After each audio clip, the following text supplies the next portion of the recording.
This episode is brought to you by Kiko Socks. With a pair of Kikos, you'll have an experience that keeps you focused on your performance and not your feet. Use our coupon code POD15 for 15% off your order at kikosocks.com. Welcome to Season 2 of Pod Practice, where Mama Bird alumni Quinn Feiner, Mikey Lund, and myself, Alex Atkins, talk about Ultimate from the perspective of players and coaches. We want to engage with you, so please reach out. Say hi, ask a question, give some feedback. We look forward to talking with you. To reach out, follow us on Instagram or YouTube at podpractice_pod. Listen on Spotify at podpractice or email us at show@podpracticepod.com. I hope you enjoy this episode. If you hover over my window, you should click expand frame. Oh, I see. Yeah, but now I'm small, so I can't deal with that. It's kind of That nice. was the most fragile thing I've ever heard come out of your mouth.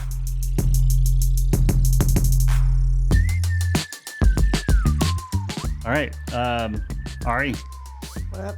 welcome back. Thanks for being you. here.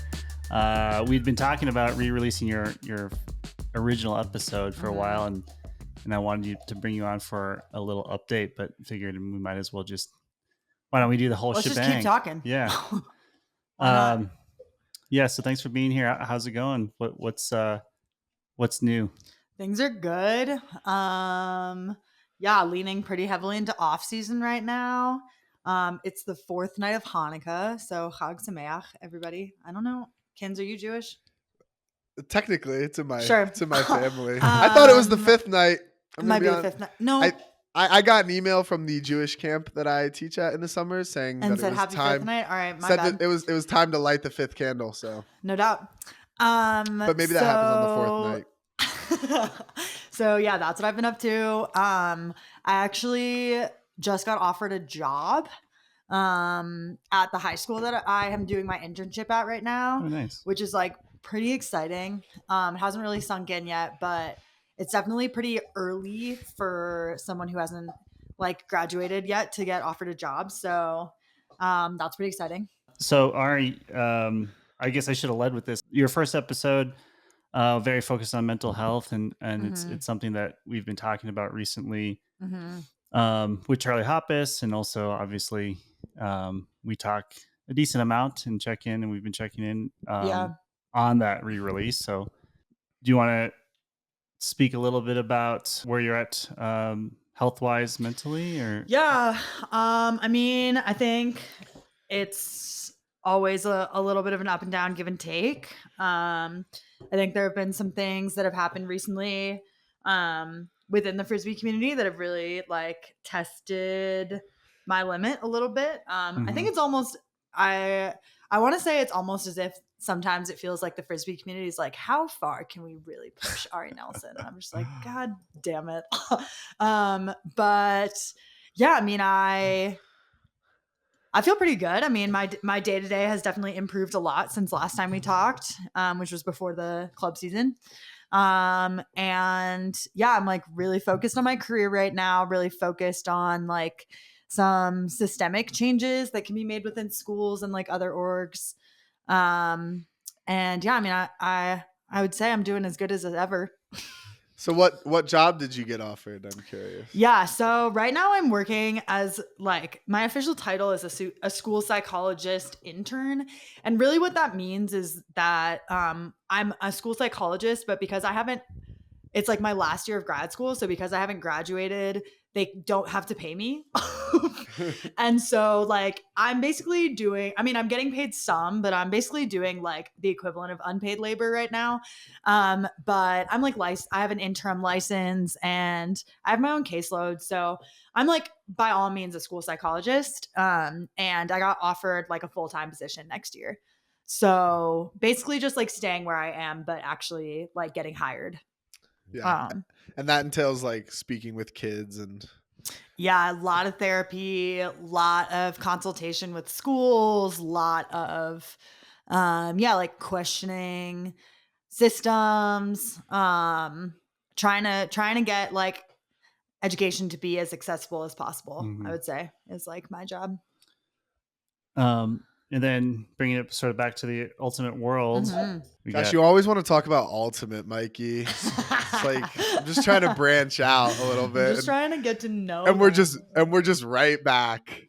well, as it pertains to Yeah. mental health, and one of the updates last time you were on with us was your season with Trash. The club season had not yet started, and I know that it was a new transition for you, going back to mixed with a different team.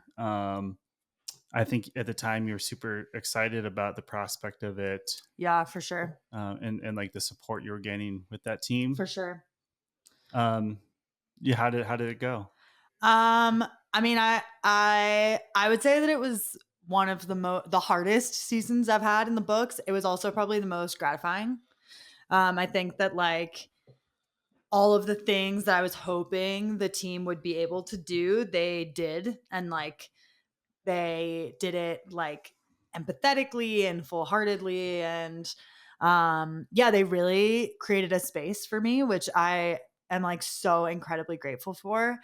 I think that like some of the harder pieces surrounded, like this was my first year since 2017 not going to club nationals. Mm-hmm. And I think that I had a lot of feelings of um like are what are the reasons why I'm not there, and like why um I mean, in all honesty, like that whole weekend, I was just like, God, I'm literally too mentally ill to be at club nationals right now.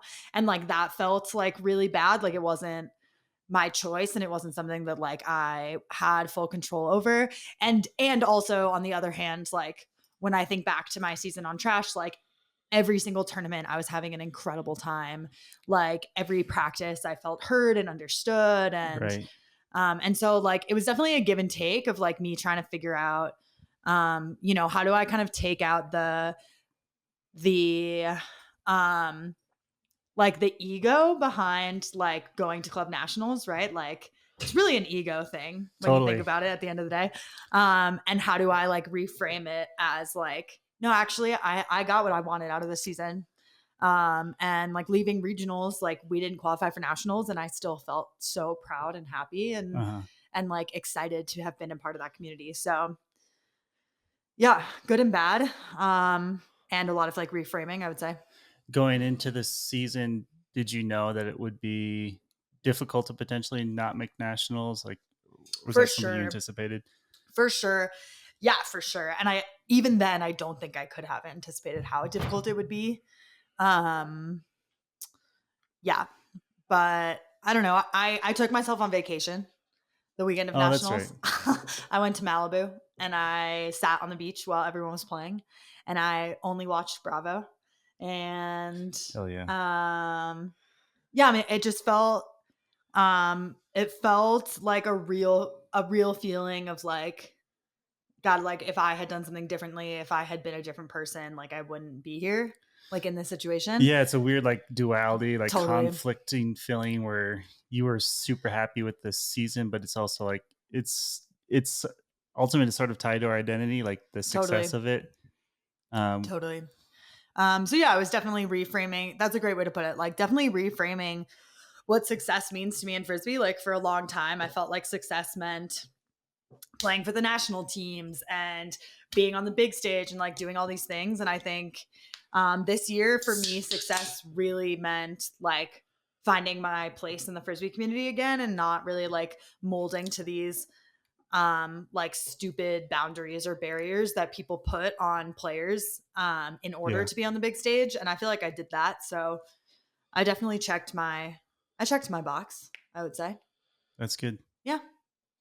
Um, yeah, what you're talking about makes me think of I have a friend who will get caught up in um frisbee gossip, sort of, in terms of like, well, these elite players are saying these things and it bothers me, or it doesn't, whatever, like I want to follow them, but basically just because they're good at frisbee. Yeah, totally.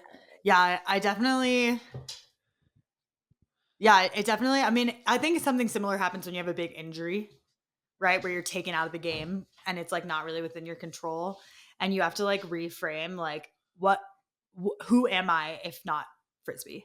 Like where do I fit into this community if Mhm. not being like the most elite athlete that I can be? And I think that is kind of where I found myself this year. Mhm. And I still played really well. I had a great season. Like Trash is an incredibly talented team. And they're, it was their second year. Like I have no doubt that in the next couple years, like They'll just keep we'll be getting knocking better. on the door. Yeah, for sure. But yeah, going from like winning nationals to not qualifying for nationals was definitely a big like Yeah. change. Yeah. And are you talking about more like being on the team that didn't make it, or more in terms of like wanting to have done more on the team to have made nationals? Like, That's a great question. I think that the team did the best we could have. I mean, truly, like the mixed. First of all, like qualifying for nationals or like getting a bid to nationals when you don't start the season with a bid to nationals is close to impossible. And like I don't think that I really understood how hard it was until I was like put in that situation, right? Like all of the teams that are of qualifying rank, the whole year they just play in the Triple Crown Tour and they just play each other. Yeah. And like getting into the Triple Crown Tour when you're not already of rank is extremely difficult. And in order to like get a bid, you have to beat or play close to qualifying teams. Right. And so like like I don't think, I mean, I've had the privilege of playing for teams that have always started the season qualifying. And so I don't think I really understood how difficult it is. It's so hard. And yeah, especially with mixed in this, where are we? South Central? yeah, South Central this year, like Love Tractor lost their bid. Public Enemy like almost made it but didn't make it. And those are teams that have been in the qualifying area for a while. And so we were stuck with one bid. So it was really like yeah, It was a beat bloodbath. Shame, Yeah. who won nationals this year, or don't go to nationals. So like I don't feel like we could have done anything better. Right. yeah. That's a pretty tough region Totally. to be in. Yeah, totally.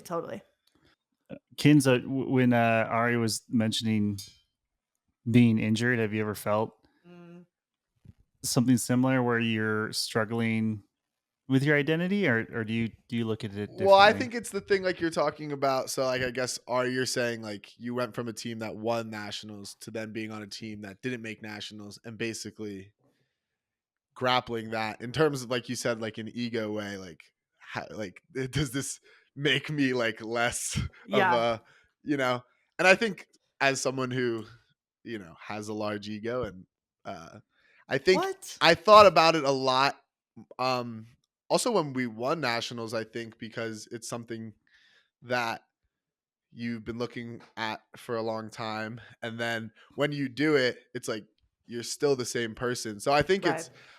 I looked at it more from that standpoint, in terms of, I think it's just figuring out who you are when you shut out the part of like, because and I also think about it a lot maybe when I'm like in a situation like when I'm at work or something that's Right. We're like not in an Frisbee. ultimate, Totally. right, because it's just kind of like figuring out like who you are, like Totally. as a person. And we make our, I guess, like, I feel like we hold on to a lot of these things, like, if you're good at something or that, and that kind of like validates you as a person. And I think like when you get into like a dark place where you like strip those things away from you, like trying to figure out What who you are validates and you? like Yeah, what makes you totally. you as a person Totally. is a pretty scary place, because you're like, well, if I'm not Alex, like the good ultimate player, like who am Who I? am I? Like, am I like, Dude, totally. I also just think that playing on Trash this year, like, validated for me a lot of these feelings of like the regional level teams aren't necessarily like worlds away from the national level teams, Definitely not. right? Like so many of the players on Trash, if not all of the players on Trash, would be contributing people to national level teams. Right. And so, like, just because we didn't make it to nationals, like, I feel like we put all of this status also in those like big moments. And like, I have definitely caught myself, or like looking back on the way I used to think about teams when I was on Molly Brown or I was on Slow or I was on these teams that like, perennially made nationals, like think about like the teams that didn't make nationals, like I for sure judged them. And like I for sure regret that because now I'm on one of those teams and I'm like, these people are fucking sick and they're incredible frisbee players. Abby Thorpe, I'll put her name out there. She will be, maybe is like top 10 in the nation right now. Like she's a monster. She's so incredible. And she's never played at club nationals. Do you know if she applied for the USA tryout? If she did? Yeah. I have no idea. I would be curious. I feel like she'd have a good shot. Yeah. But yeah, I just like, yeah, some of those judgments that we also put on the people when we're like in the situation of being able to go to club nationals and like not have the privilege of not knowing how hard it is to get there, right? Like Bravo, Slow, Molly, like all of these teams kind of did the work before we were there. And now they're in that elite 10. So like they can stay there for a long time. Yeah. And like just being a part of like a growing program that has these like incredible players is, yeah, so sick. And so much of that is mentality, because I feel like a lot of the teams, when you've had success for a long time, it's really difficult for the teams trying to come up to like take them down, just Oh my because God, you're like so kind hard. of scared of them. You've maybe looked up to them as like players, and it's just like feels Totally. a lot bigger, and you're harder to be confident and those kind of things, I think, which Totally. is like a huge factor, honestly. And I also think a lot of like, yeah, like you need those like real strong like characters almost to like lead you over the hump when you're a team trying to come up and beat one of For those sure. teams, because you need something to like get you over that mental barrier of like For sure. feeling like you are the second team, and like understanding that if you do some things differently, like you will be the top For team, sure. which I think For is sure. really interesting. And then going back to the other thing you said, I think a lot of it is like, when we talk about this all the time on like team sports and all the other stuff, but it's just like not attaching yourself to results, because I think that's another thing that winning and losing a bunch has really driven home in me, is that like the results are oftentimes, the outcome of an accumulation of all these little things. Agreed. And a lot of them aren't necessarily determined by you. Like maybe you contribute a few of these minuscule things, but a lot of the time, like there's so many things going into it. And it's really important to try to attach your identity to maybe like the process of the things, and not the results. And that's another thing that I think is just kind of like the nature of a lot of like, especially a lot of like good athletes who, I think a lot of times have big egos, because like I know that when I lose, it like hurts me as a person. Like I think that like when we lost to LA in the AEDL, I am like, who am I? Like I think in my head that I'm this great ultimate player, but in my head I'm not a player that would lose to like the Los Angeles Aviators in like the game to go to like the final game of the playoffs, like in the first game of playoffs. So like that kind of stuff is really humbling, and I grapple with it a lot, because I'm like, I think I talked about this with Charlie. I've mentioned this before, but like it's the analogy I thought of. After that loss to Los Angeles, I remember I had this really long, I was like so upset, like for like the things I mentioned, like losing to a team like that is really tough. And I had this talk with Charlie, and the analogy that came in my head during the phone call was that like in Star Wars, when Palpatine is getting Anakin to go to the dark side, he tempts him by telling him that he could prevent people from dying. And like, that's like the dark side, is like, you're going to stop something that's inevitable. And like me, it's like the same feeling I get, is that like, I, as a player, want to like stop losing. Like I would want to be like the player that stops my team from losing, but that's just like, even as the best player, dude, totally. and even if it's even like, regardless of if it's a team sport, like even if it was just like tennis, something like that's like a solo person sport, like you're gonna lose, and you have to be able to like figure that kind of stuff out. And I think it's important then to like get to a point where you're not attaching yourself to those results and attaching yourself to different things. But it's a tough one to get a hold of in your head. For sure. Agreed. Yeah, there's so much out of your control. What would be the equivalent of the dark side here? Would your mentality would be the point where you, oh, Being a dick. yeah, just you only give a shit about It's winning, like, or yeah, yeah, yeah. I mean, there are some people that I know who within the frisbee community who have really struggled with this idea of like, um, yeah, like if I don't win, what is my worth? Or like, Yeah. like what, like I could have done more, or I could have, um, yeah, like that just line of thinking. And I just think that, like anything, like I think some of my biggest moments of like mental health crisis when I was a younger frisbee player and was like kind of in that mix of like national team, high level college, like where you were not very long ago, Kins. I feel like so We're much the of same my age. Okay, well, whatever. I feel We like don't- but you know what I mean? Like, I feel like so much of my identity surrounded being really good at frisbee. And honestly, the thing that I loved about this season so much was I didn't really give a shit. Like, I really didn't. And like, I had way more fun than I did in past seasons, and I still played fucking amazing. And so, yeah, like, what's the point of like putting that much pressure on us if like when you're having fun, you're probably gonna play better anyways. Usually. Yeah. Yeah. But then that doesn't always mean that you're going to win. Because I think to your point, Mikey, like you asked, like what would be like the dark side equivalent? I think it's Mm. probably like, yeah, like you said, it's probably like cheating. And like Cheating. if you were gonna Yeah. get to the point that you were like so powerful to like prevent people from dying, like people in like the dark people in Star Wars are always like super powerful by like doing fucked up things. Like you would probably be like cheating, like being really Paying mean to off the paying off refs. yeah, like I don't know, just like random things like that are definitely like Totally. not Totally. great, but you're doing Totally. to win. And yeah, what do you think? Something similar for people? I think a lot of people who listen to the pod probably are not nationals level players and are Yeah. striving to be. Um, do you think that they may go through something similar?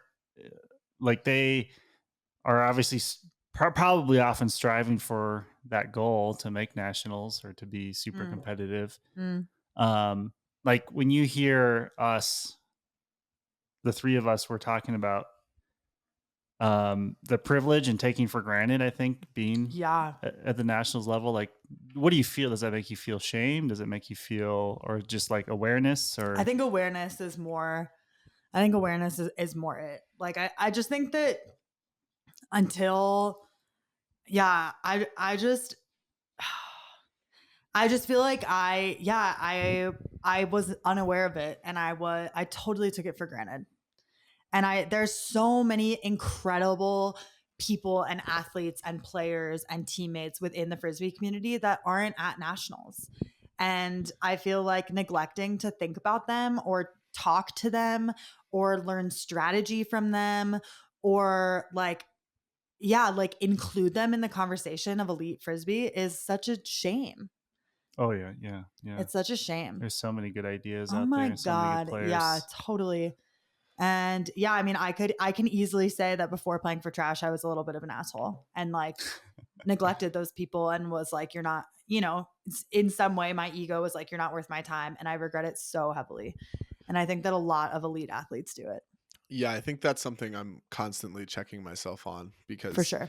I think, and I don't think it's not an ultimate, it's not just an ultimate thing. It's just like any kind of community thing. Like it's just kind of becomes like hierarchical in terms of Mm, the better people are going to be looked up to hmm. just because, and like, that's what I think about all the time. Like, it's just like my certain set of, um, like, it's just due to the fact that I was born into a family that played ultimate and I like played my Right, whole right, life. right, Like right, that's why I'm good at ultimate. It's like right, not because I'm a like it's not because I right. like am a harder worker than like Totally. other people. Right. Like I have different incentives to like care a lot about like getting good at ultimate.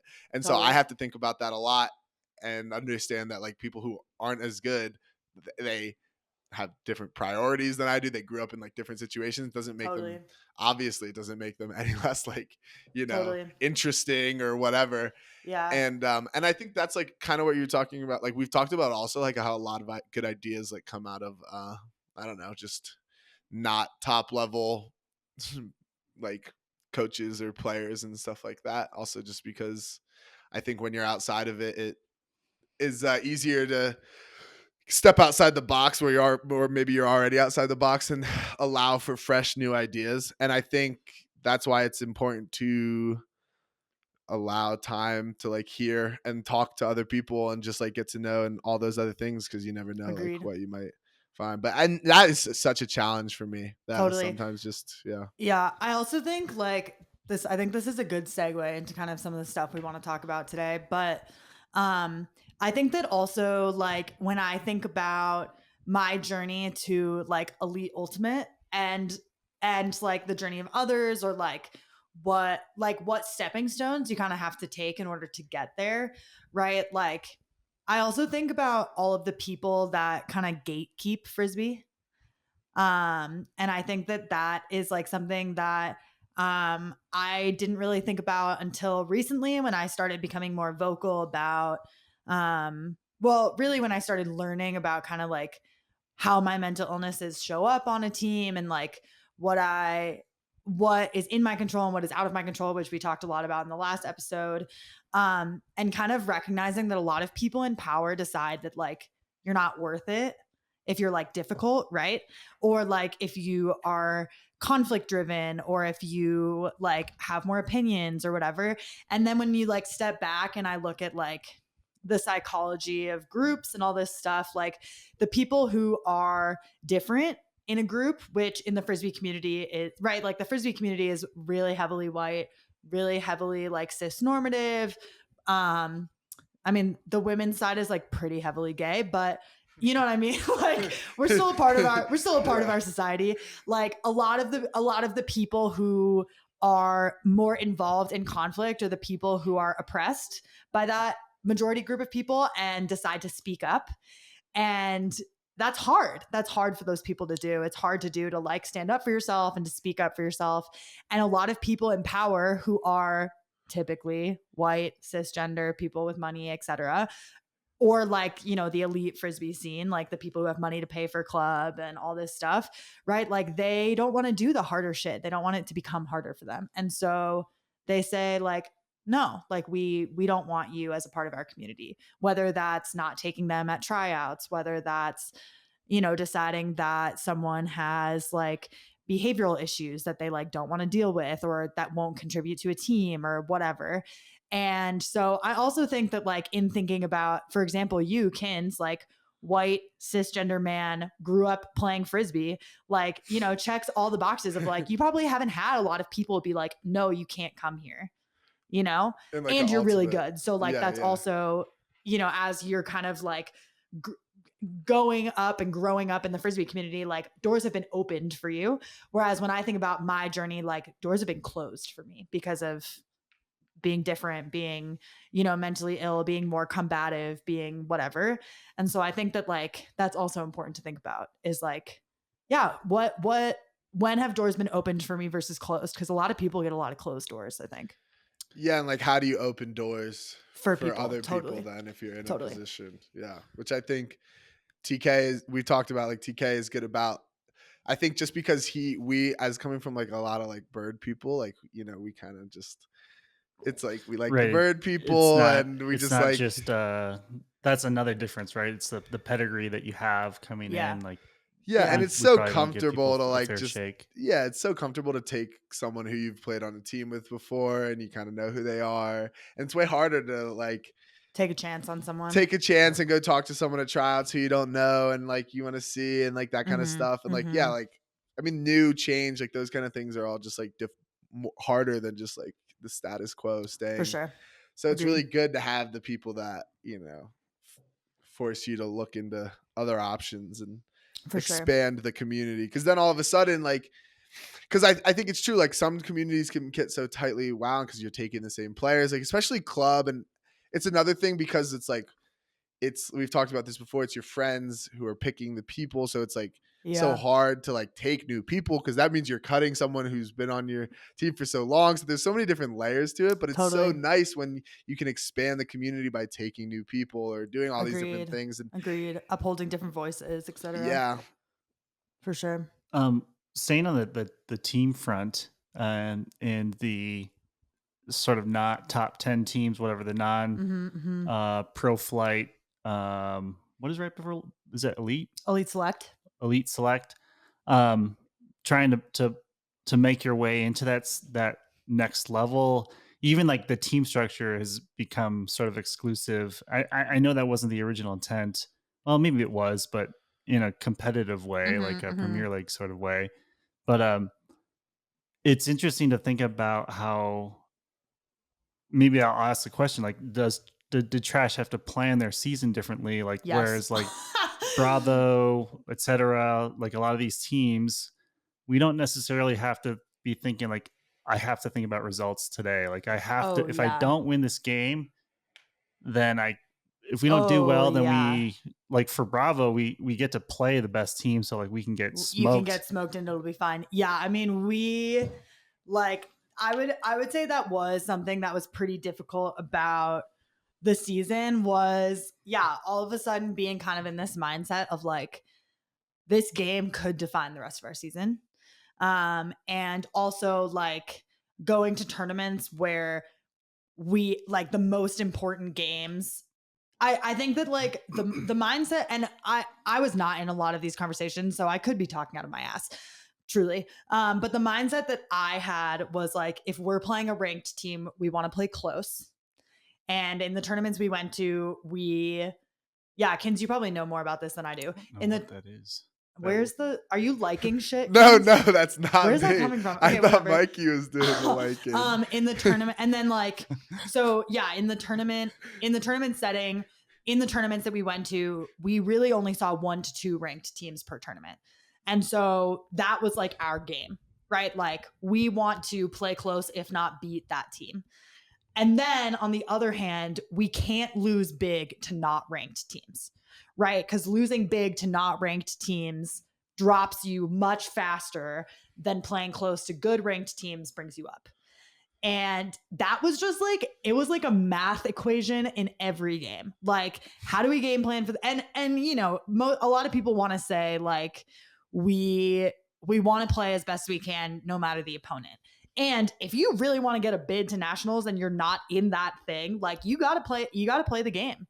You got to do the equation. Yeah. And yeah, I mean, it was definitely like, there were definitely some games where we lost big to bad teams, not bad teams, but like low ranked teams. Like we didn't play a good game. They had one really good player that just smoked us. And like, you could see on everyone's faces, we were like, okay, that's our bid. And Yeah, how that's crushing. often did you guys talk about how explicit was a goal was making nationals? Good question. It wasn't super explicit. The leadership framed our season as we want to be nationally competitive, which I feel like felt really achievable because nationally competitive doesn't necessarily mean make nationals, right? And like our game to go was against Shame. And like that was the first time where I think leadership said to the team, like, we got to win this game. And I'm going to be honest, at no point did I think we were going to win that game. Was that like, when was that at regionals? It was the semis at regionals. Mm-hmm. So it was the game to go to the game to go. Right. Yeah. And we had just beat Flight Club in this like super windy, incredibly athletic game. Felt really good. And that was like to me, when we beat Flight Club, I was like, that's our win of the season. Like we did what we came here to do. Yeah. And then we went into the Shame game, and you could tell that some people really believed that we could do it. And like Shame was so good this year. Like Shame would have had to absolutely crap the bed for that to have happened. And I think it was like, 3-0 Shame. Then we brought it back 3-3. And then I think we ended the game like 15-7. Like they're a good team. They won nationals. Yeah, what are you going to do? They're good. Yeah. Turns out they're good. Turns out they're pretty good. Yeah. And then you have to wrestle with the like what is your goal? Like is it did you accomplish something? And I think it is tough when you are coming from a perspective of always having made nationals, but I think that leadership probably phrased it in a really good way. Dude, that leadership rocked.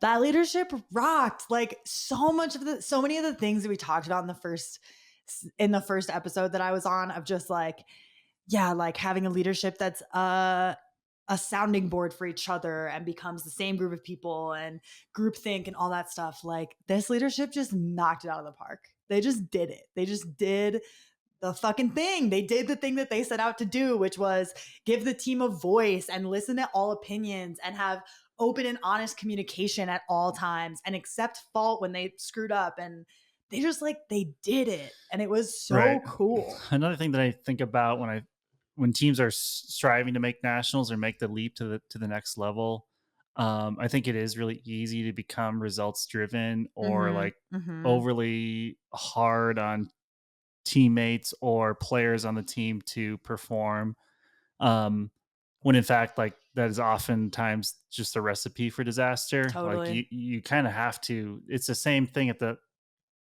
when you are at whatever level, like you just have to focus, like, Kins was saying earlier. I think the process and it's that path is a little bit less clear for some teams than others. And um I've been fortunate, I think, enough to I've been able to be a part of all the different types of the teams that like have no shot, the teams that are on the bubble, and the teams that are basically like you can book your flights in, Gin.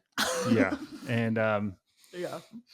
but having that perspective is, I'm thankful for it, because I think it has made me a better coach, because you realize like it really is the same formula at all levels. And there is no secret sauce. There's really no secrets in general, like especially in ultimate, in a sport where, like Kins was saying again, like good ideas can come from anywhere, which is true in any sport. But with ultimate, like there's so little innovation. Like, you know, I I would say if you're a player out there and you're on a team who seems to have wackadoo ideas, like maybe they are wackadoo ideas, but it's possible you have the next TK on your staff, and For real.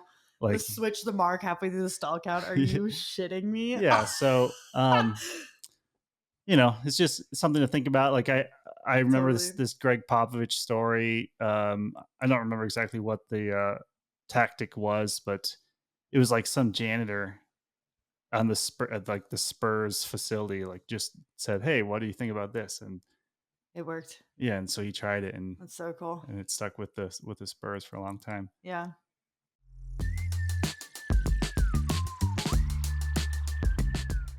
So yeah, like as I had mentioned, I think that Trash was really the first team in my adult life.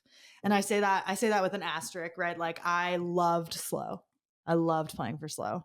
I think their leadership was kick ass. I had a great time, and I was like a child and didn't really know what was going on and was like blissfully ignorant. So um asterisk. And like I think that Trash's leadership did a really incredible thing where and maybe they talked about it or maybe they didn't, but I think they were extremely like trauma informed, which is something that when we were talking about it at the beginning of before we started recording, Mikey was like, I don't even think I know what that means. I don't know what that means. And so I want to talk about that a little bit because I do think that a lot of people in our community have trauma. And I do think that a lot of people in our community don't talk about it. And so for us to assume that they don't have it because we don't know is, I think, a bad assumption, a hard assumption. And I think that a lot of the practices that we have in leadership structures throughout Frisbee, whether it's club, pro, college, high school, even, actually just like creates more barriers, closes more doors for people with trauma. And so I took some notes, and this is not directly from me. It's from this really cool Instagram that I follow. And it is just talking about like what it means to be people centered. So like what it means to really recognize each individual in your group or organization or team as like their own individual person who needs their own things, and kind of coming into the space thinking there could be someone or there is someone on my team who has extensive trauma. And so what do I do with that information? And I think that the first thing that's like super important is the Frisbee community throws around the word accountability a lot. And it's just like, hold yourself accountable. And we talk about it a lot in terms of the Frisbee community in particular has talked about it a lot in the past couple of years in terms of race, in terms of socioeconomic status. And that's kind of where it stopped a little bit within the Frisbee community. And I think that like, because of that, people have become really comfortable saying that they do equity work or they are equitable in those two areas, which is race and money. And I think that that's just like not holding space for all the other ways that people can be marginalized or oppressed within our community. And so when I think about accountability, I'm not saying that this is the only way to think about accountability, because God knows I've struggled to hold myself accountable in multiple times in my life. But when I think about accountability, I think about decentering yourself and recentering the person that you've harmed. And I think that in a lot of areas, people can feel like societal harm and oppression within the community, within the Frisbee community, and voice that and be met with, well, that wasn't my intent. Or, oh, I didn't mean to, or why are you being so sensitive? Or put the team first, stop putting yourself first. And I think that when leadership models, when somebody comes forward and says, hey, I actually think that leadership could have done something differently, or I actually think that something that this coach said in the huddle was kind of fucked up, or, you know, voices anything that they feel was hurt or harm to them. And leadership, instead of being like, well, we're in leadership and we, you know, we're doing so much for the team and we are allowed to make mistakes. Like, instead of doing that, saying like, damn, I'm so sorry that we hurt your feelings. I'm so sorry that what we did was not okay. And I think that like when leadership takes that step, the rest of the team sees it and is like, okay. Right. It seems like people in general probably have a defensive first mentality. Always. Like when they are presented, I'm thinking of even my own relationship and just like the discussions we've had recently, and Mm-hmm. how like communication is difficult. Like a lot of times I'll say like, oh, I didn't mean that. Didn't mean it that way. That was not my intention. And what I often find is like she just is wanting to be heard Yeah. and Validated. wanting to like for me to give her perspective a chance, instead of being like, well, this is how I was feeling and this is my perspective. And sometimes it's really difficult for me to Mm. step out, and I would say I'm a pretty empathetic person in Mm-hmm. general, but I still really really struggle with that, especially in moments where I'm feeling vulnerable myself, or feeling defensive, or like, you know, questioned. Mm-hmm. For Um, sure. What do you think, Kins? You've been awfully quiet over there. No, I was thinking about, yeah, what Mikey was saying, and it's just difficult to admit, even if you didn't do it purposefully, it's difficult to admit that like you did something that, harmed or Hurt someone. hurt someone else. Yeah. And I think because that kind of, again, like, I mean, I think it goes back to the ego thing. Then that means like, at You're a least for bad me, like, person. yeah, or like, right. And it's hard to not Yeah. like make those like big, like bold Totally. letter claims about Totally. yourself. So hard. Like, and look at yourself as like a more like growing creature instead of just like one Totally. static thing that like you did one So thing and hard. now you're defined as like someone who hurt someone. And that's, I think, the difficult part. And then I just want to, so we started it off by saying the trauma informed leadership. So like, is that like what you ended it with by like a trauma informed leadership would be someone who's just Open to being wrong, okay. I think is the way I would say it. Like, I think, I'm going to go off on a teeny tiny tangent, very small tangent. We love those. Okay, great. So obviously there are a lot of incredible writers who have written a lot of books about like white supremacy culture and this culture that like, you know, pushes forward like whiteness and heteronormativity and all of this stuff, and like how without thinking about it, we're all kind of a part of it. And one thing that is like pretty standard and like steady in many of those books is this idea that there's a right and a wrong. And it kind of started coming from this place of people thinking, I mean, it came from a lot of different things, but one of the things that it came from was this place of people thinking that if you're racist, you're a bad person. And so like then it started, you know, evolving and kind of has stuck throughout our society of like, instead of recognizing that we all have tenets of racism and our society is born of it and we have been raised in it, and instead of recognizing that and trying to change some of the ways that we think about things, we neglect it and we deny it.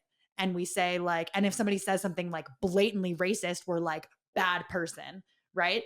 And then we start having these black and white ways of thinking, like right, wrong, bad, good, all of these things. And I think that one part of accountability and part of being a part of leadership is recognizing that like humans are going to make mistakes, and it doesn't make us a bad person to like make mistakes and hurt someone.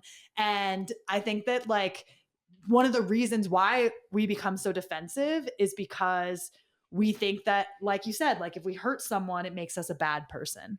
And so we're like, no, that's not how I think of myself. I'm not a bad person, so I couldn't possibly have hurt you.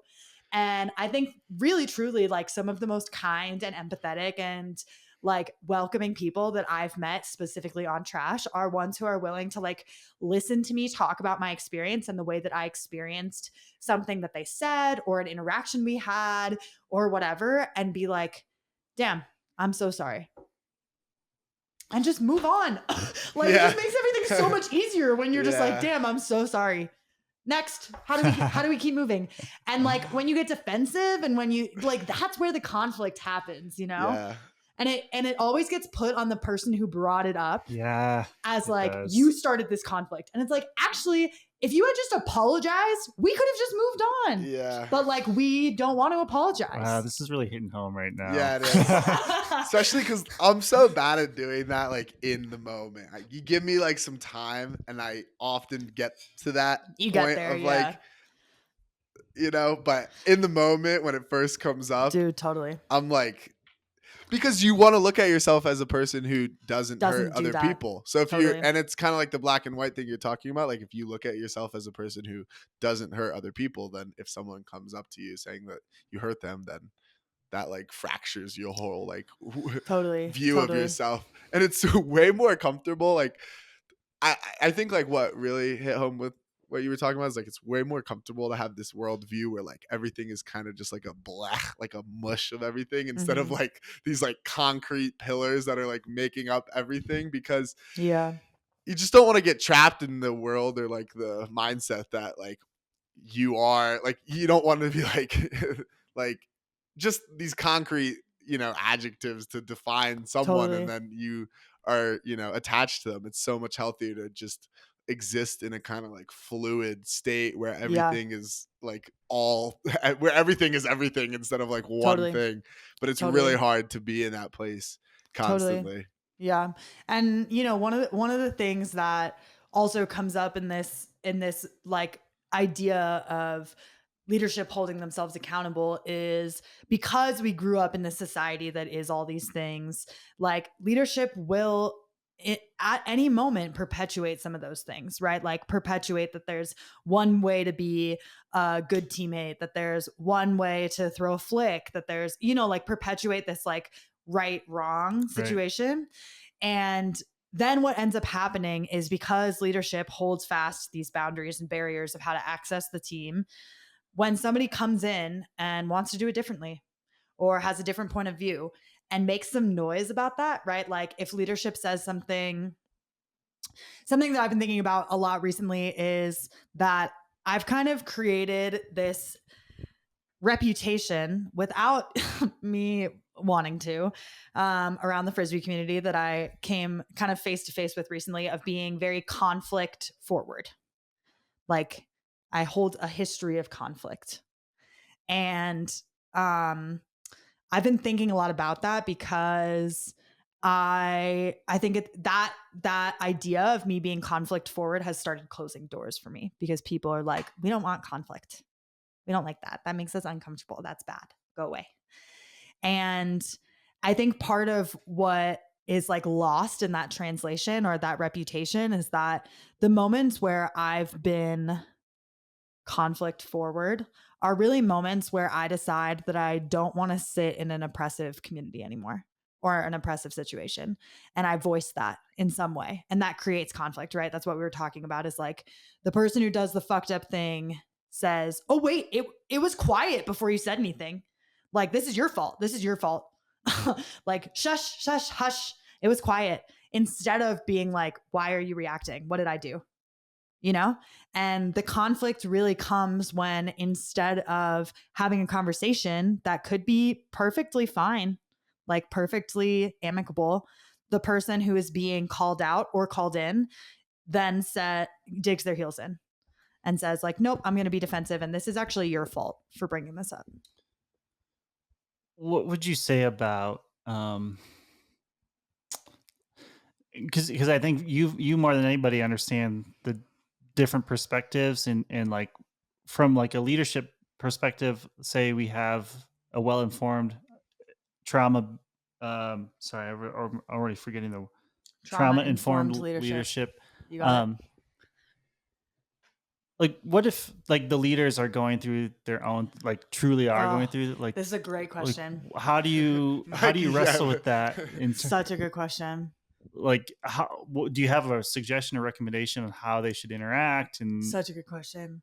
I think that I think that so many people like shut conversations out because of this reason, because they feel like they're going to be judged or they feel like they're not going to be heard or they feel like someone else who has more power or more privilege is going to want to, you know, use their voice louder or whatever. And I really think I think one of the things I learned the most this season from playing on Trash and playing under that leadership is like, if you just come to the table and you're like, dude, what's going on?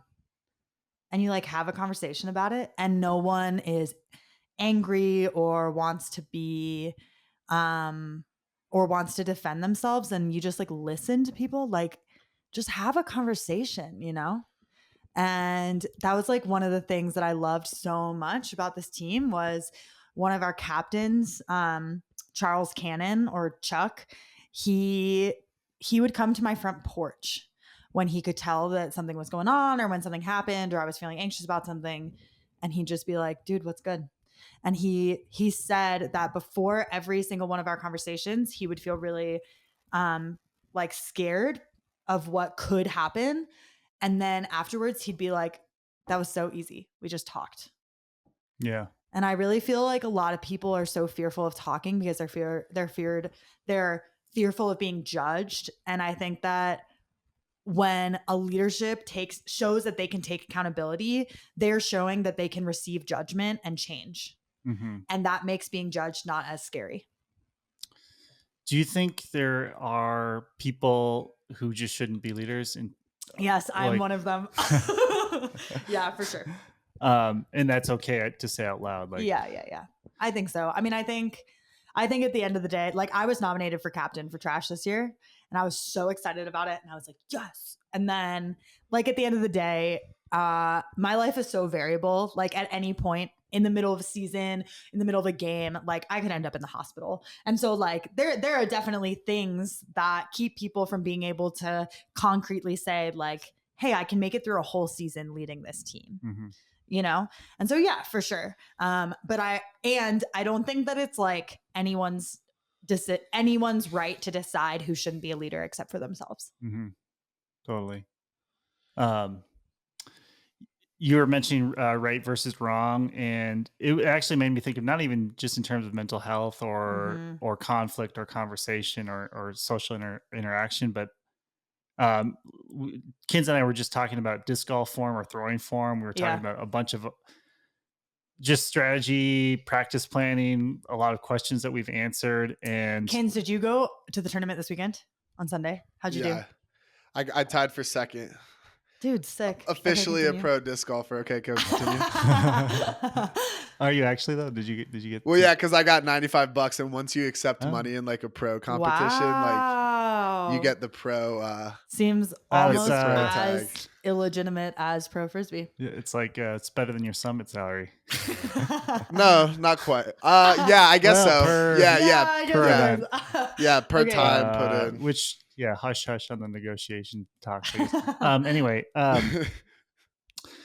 just in terms of like, I've realized this over the years too, and watching some of these disc golf forum videos, it's interesting because one, I feel like there is a lot to learn from it, and on the other hand, whereas like if I'm watching a basketball shooting video or like other sports, I just try to follow it and get what I can out of it and think like these people know more than me, so I'm going to listen. Yeah.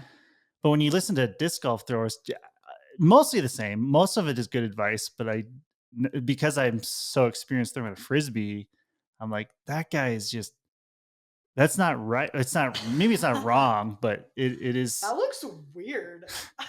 There's certainly different ways to accomplish the same thing. For sure. And as I learned to lift more, and as I learned to, running form, sprint form, I would love to be great at all of that. But if you're fast, I guess, like, for sure. Can't argue with that. Kins, slow. Slow. Just big steps. Yeah. The other thing I wonder then is like somewhat how, I guess all the question words, like, is a good time to start voicing when you feel like they're doing something wrong? Because like as someone who, I've been in both. I've been like a captain on some teams. I've been just a player on some teams.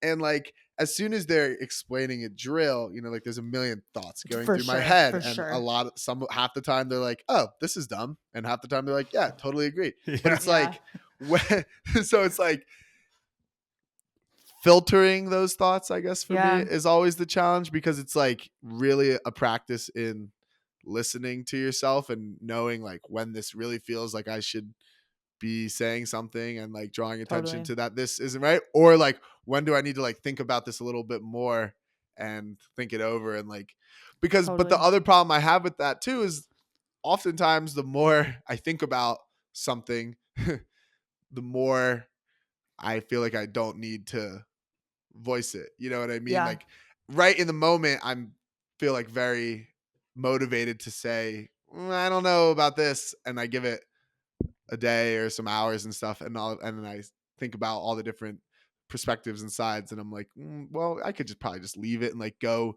like buy into whatever we're talking about and like go in with whatever. So I think that is a difficult question to answer on your own as well, just about like when you when really, you voice things, and like when you like when have like just when for sure is the good time.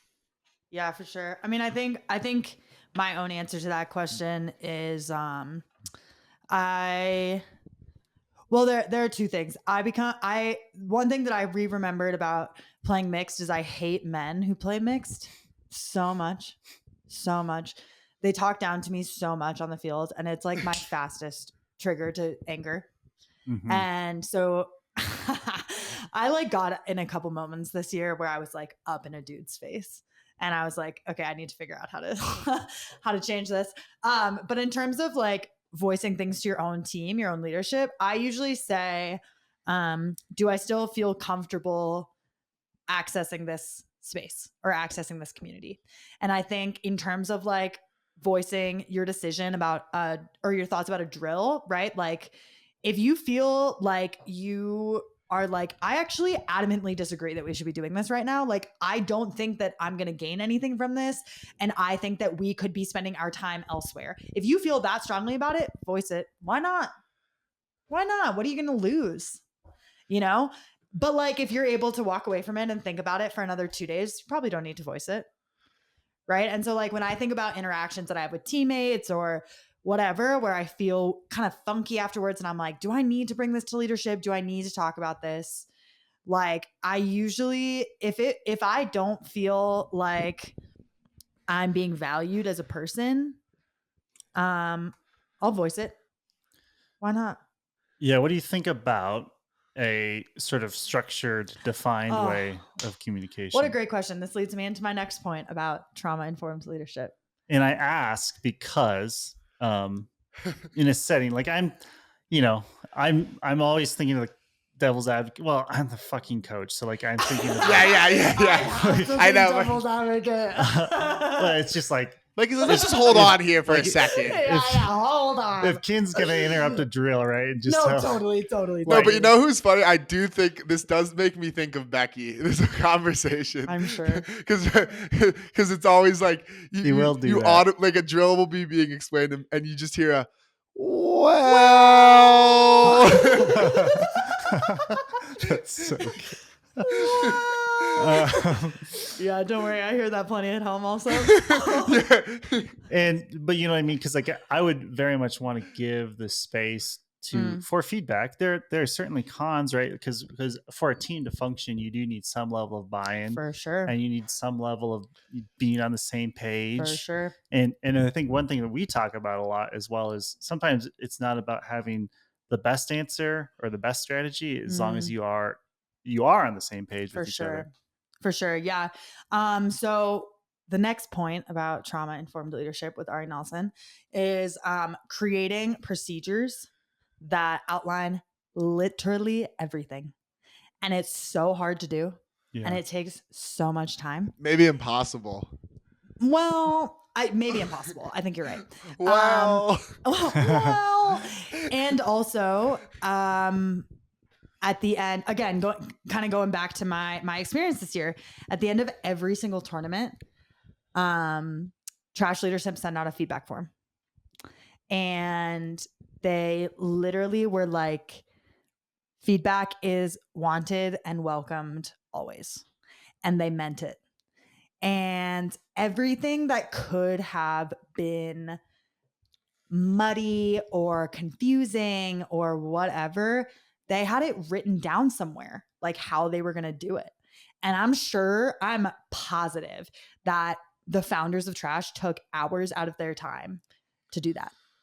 And it was beautiful. It was so helpful. And especially with people who have trauma. I was talking to Becky about this recently, actually. He asked me why I always assume worst outcome or intent or something like that. And I said, how could I not? How could I not with the amount of trauma I've been through? Like, how could I not try and prepare myself for the worst situation to happen? Because in so many moments, I've been completely blindsided by terrible situations. And so now my nervous system, my brain, everything is constantly preparing for worst case scenario.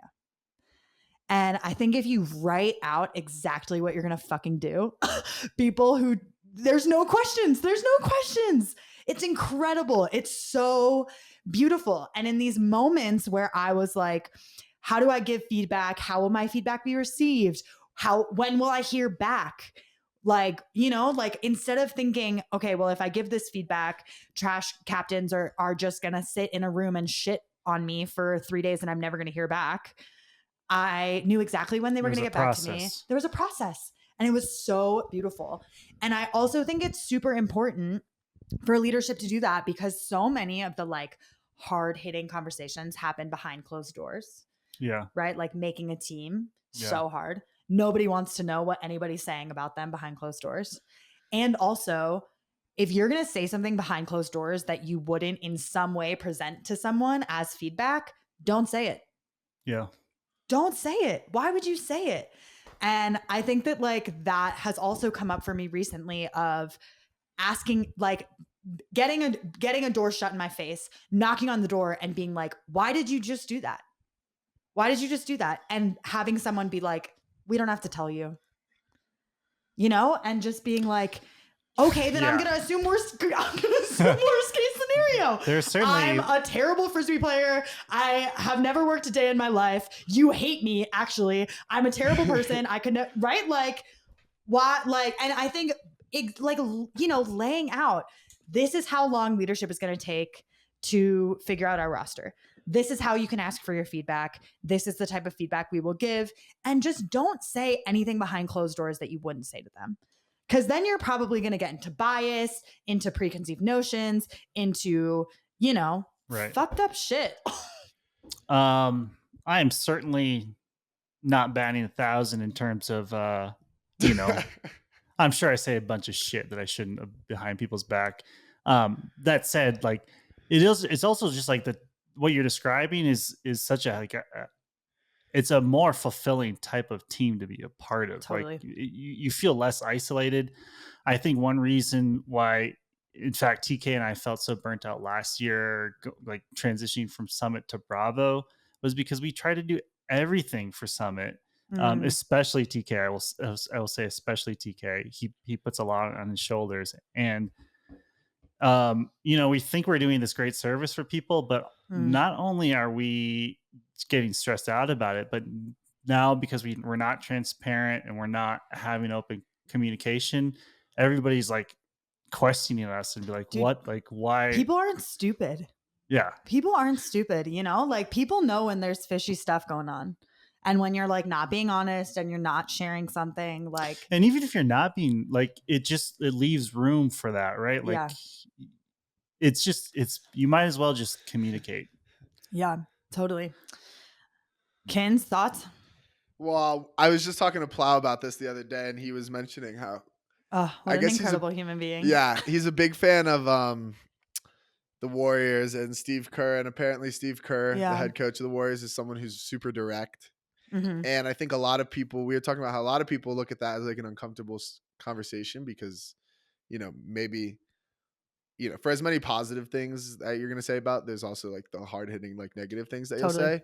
And I think a lot of people would view it as uncomfortable. And then, but like, there's this beautiful way of reframing it. And that Plow was talking about, just like as this like nice opportunity to like grow and get better because someone is like, telling Cares you enough straight to- up how they yeah. feel. And, Totally. it's really about how you respond to that. Like as a Right. player, if, the coach tells you that they think you're this, and this, like, does it like motivate you to like just kind of stop trying, like get upset that Yeah. they said that? Or does it motivate you to like work harder at some things and like that kind of stuff? And I think, so that's why, and I think like that feedback thing in these like successful groups and communities goes both ways, because as much as the players should be giving this feedback to the leaders, like the leaders should be giving the feedback to the players. And that's the thing, like you have to have these like honest conversations where people are like truly just saying how they feel, and you have to be able to understand that like just because you feel that I'm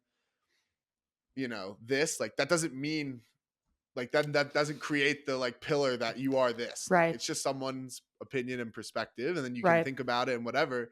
But like it's important to have those conversations where people are just being open and honest with you. And I think it's difficult because so many people just want to avoid them and not go. And I know that personally, I've just seen it happen on teams where like those conversations go on for a while without happening, and all of a sudden people are really distant in like what they think. Like maybe the player or the coach thinks people think this about them, and it turns out like people actually are thinking other things, and that then that tension like builds up or whatever, it builds up, and then it explodes. Whereas like if you're able to realign, it's almost like an earthquake. Okay, there's my analogy. Kids, I feel like you're describing my relationship again. It's like holy shit! I just need to be talking more and being like less. I think that reactionary thing too. Like when somebody asks me, it doesn't matter what setting. I remember I got a message at work today. It was like, why is this the way that it is? And when I just see the word why, I'm like, fuck you. Like, Yeah, yeah, what do you yeah. mean why? Yeah. Like Yeah. I'm not, and then, Yeah. why, also, why do I don't know why I get so defensive about Yeah. some of Right. those And that's why things. it's so important to be mindful, because you have like these two sets of yourself. Like, it's so easy to just get into that defensive, like you're not really Totally. thinking set. And if you're just able to like remain calm, and then like you can even like think about it at a different time, like that would be such an important skill that I wish Yeah. I was tuned into all the time. But you're Yeah. just like kind of going in these like habits. But yeah, Mhm. like I think I like my earthquake analogies. These things, Totally. these like plates will be rubbing for so long, and if they get too out of line, there's just going to be a Mhm. massive earthquake that Yeah. destroys Yeah. millions Yeah. of homes and people's lives. Yeah, thank God.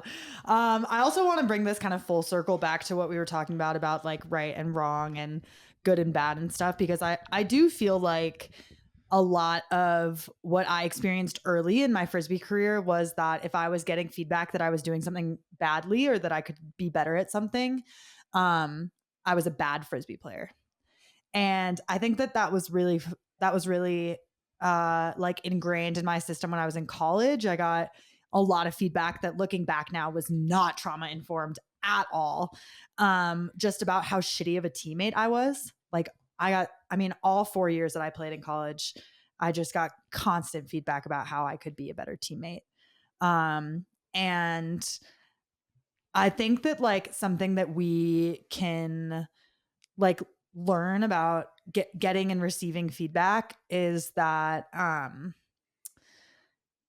we kind of this similar thing of like, oh, if I hurt someone, I must be a bad person. Like, changing that mindset and changing the way we frame that. I think like also changing the way we frame feedback. Like, I think that some people have this like unconscious idea or subconscious idea that like if they get a lot of feedback, it must, like, the best players don't get feedback. They're just Mhm. existing. They're so good. Like, Yeah. you know?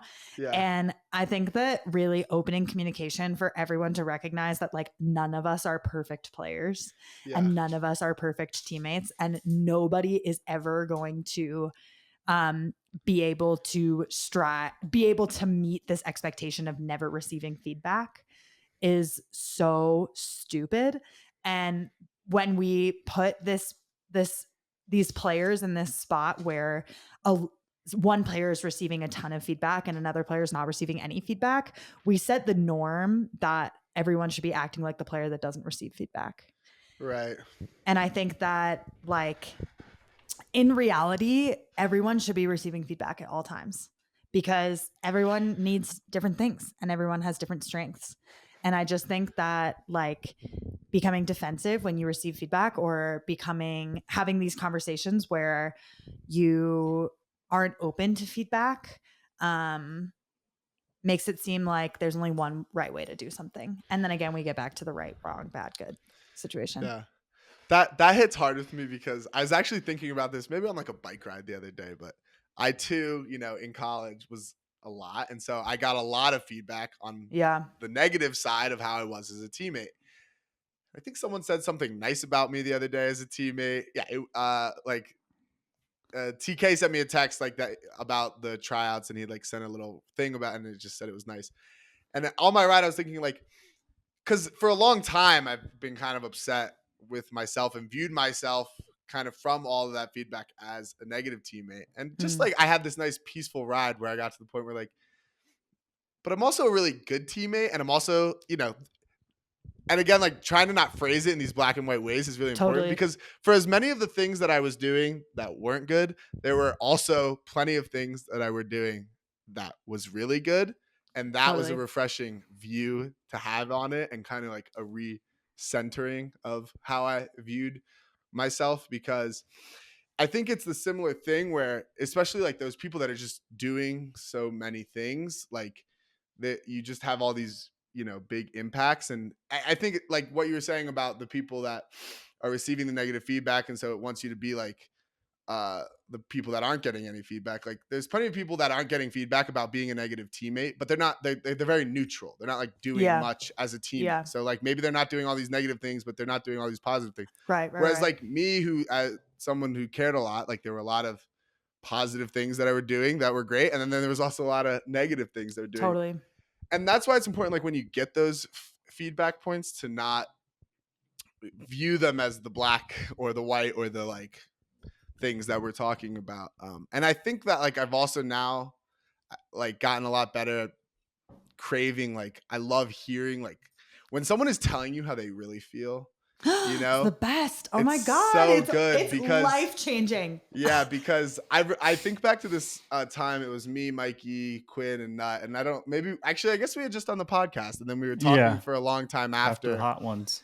and we started like drifting into like, you know, classic. We're talking about like all these other players and like what they're doing and who they are, and I remember being like, you know what? Why don't you tell me? Like, you know, it was like these negative things. We're like talking about these like negative things that other players and like how they're bad at like whatever. Totally. And I remember being like, well, why don't you guys tell me what you think I suck at?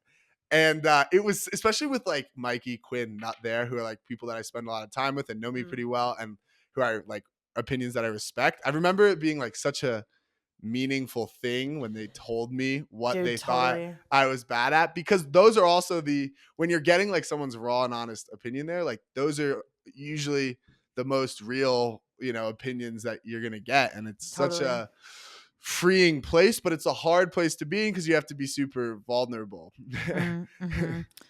Yeah. I also, hi Bruno. Can we button up this topic? Yeah. Yeah? I do have Some thoughts? maybe. Sure. Well, there may be more questions than thoughts. Okay, hit me. So let's see. When we were talking about, you were talking about feedback for best players in general, and I think both giving and receiving. I'm curious, like, I guess first a comment. Some of the most successful teams that you hear of are when those best players are getting feedback in like the same ways as everybody else. Like you Yeah. hear about Tom Brady, whatever. Who else? I don't know. Is there good Eagles? Jalen Hurts. He probably is a good feedback receiver. But the point being, it helps everybody else understand that everybody does need to improve. Mm-hmm. I've also heard Quinn say this. Kins, maybe you've said this. I think Liam said this, that maybe this is exactly what you were just saying, Kins. Sometimes when you are a more developed player on the team, or you know, better, quote unquote, we got a dog on the loose. You may not receive feedback, and not because it may be because like the leaders on the team or the coaches are just more focused on The more developing people. exactly. Yeah. So all right, Bruno, we might need to send you outside. So anyway, it can be a bit of a catch-22, but the question I had about receiving feedback in an optimistic way, potentially, because I actually wanted to ask you about the optimistic viewpoint. Yeah. Like, how do I receive feedback? No, not this is more a general you.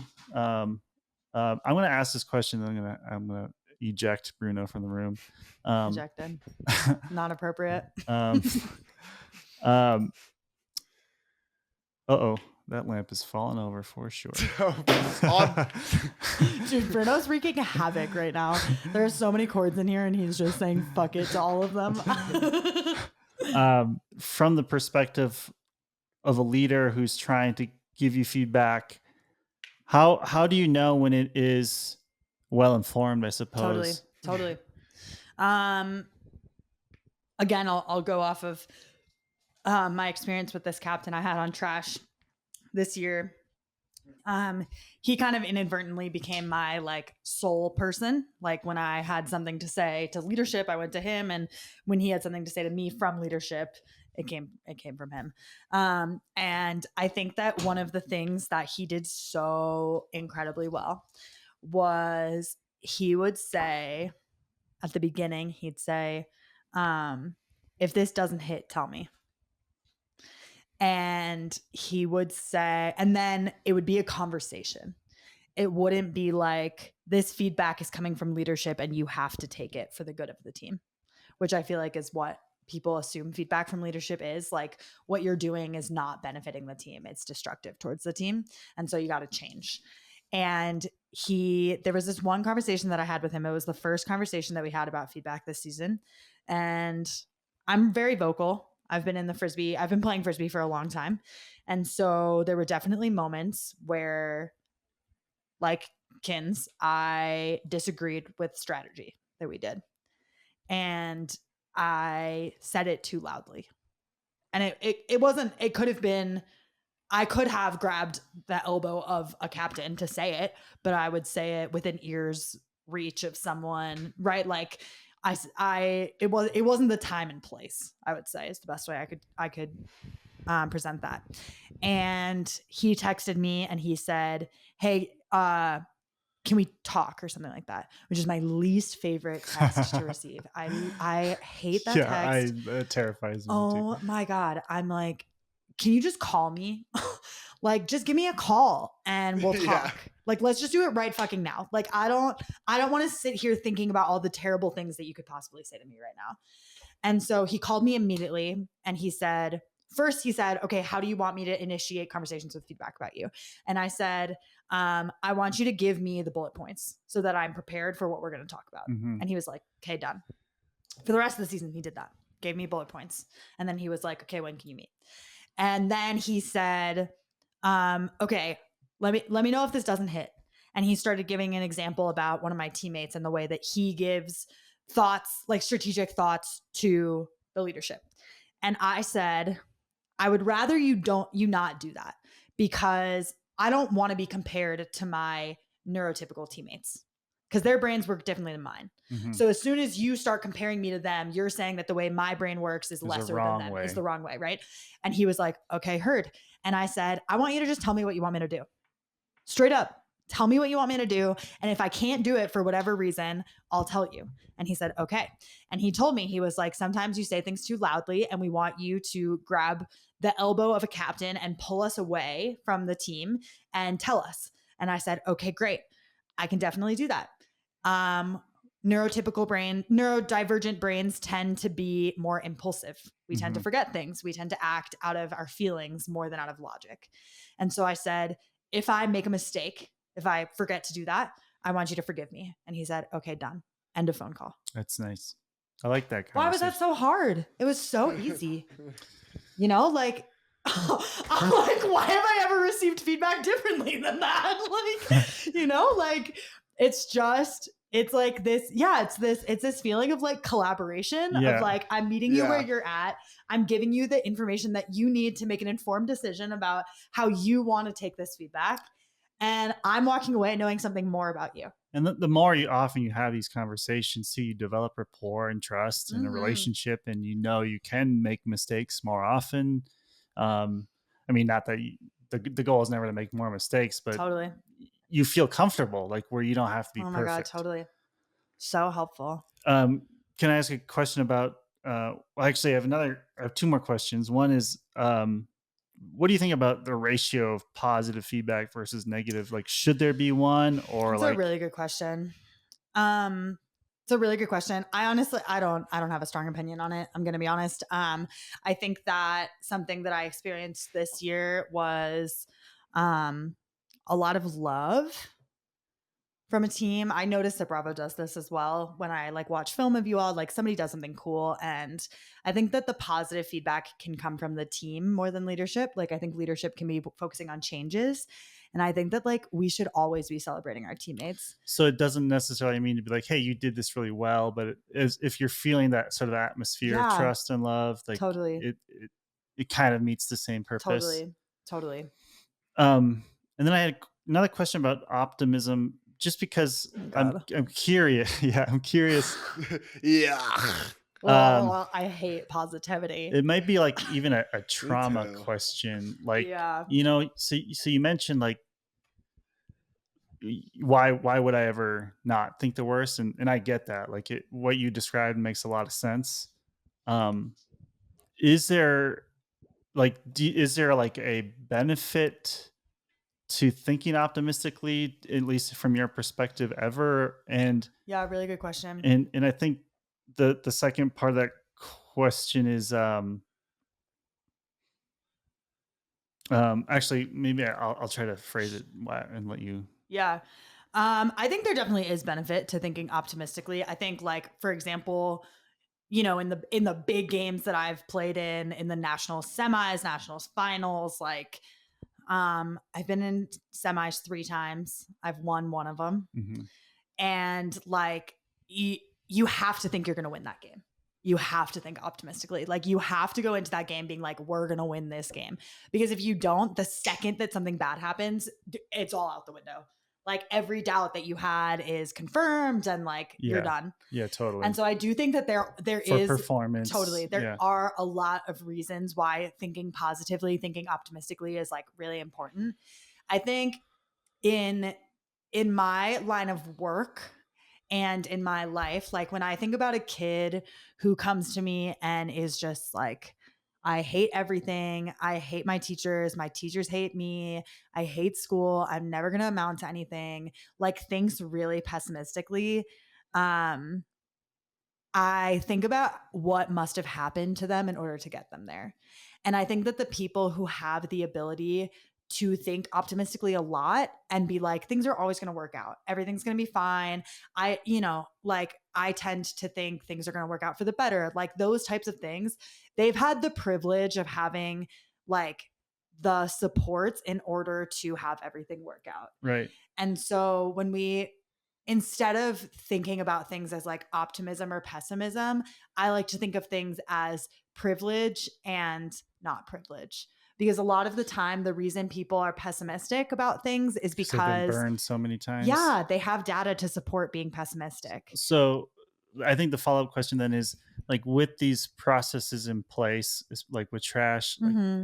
like, is it fair to say, like, I'm using the word optimism, like, can you feel safer to be more optimistic? Absolutely. 100%. I can so confidently say that this past season, I did not go to a single practice thinking something bad was going to happen. And bad shit happened, for sure. But I used to have a pit in my stomach going to practices. Yeah. And I just didn't have that this year, because I knew that no matter what happened, there was a procedure for it, or no matter what happened, like, my teammates had my back, and the ways that they had my back had been pre-signed on, had been, decided on by the team. And I felt so much more comfortable feeling optimistic. And would it be fair to say that we don't necessarily have to be perfect as like a whole unit, but like a little effort does go a long way. Like, For sure. if you are showing that you're willing to put the time into this, knowing, like, what Kins was saying, like, we probably can't cover every scenario, but For sure. knowing that you have that in mind probably helps a lot. Yeah. Helps a lot, for sure. Cool. Yeah. That was my bow on what we've talked about so far. Can we button it up now? Button it up, pretty bow. Okay. I have one more little tidbit for leadership, and it's going to make both of you pretty uncomfortable, because I know that both of you have definitely done this before. Oh, that's okay. I'm malleable. I don't think what'd you say? I don't think too black and white. So I'm learning. I'm getting better. Yeah. I think that's something that many leaderships do. So we talked about talking behind closed doors, kind of gatekeeping the information that you're using in order to make decisions about people and stuff like that. I think that something that really rang true to me this year was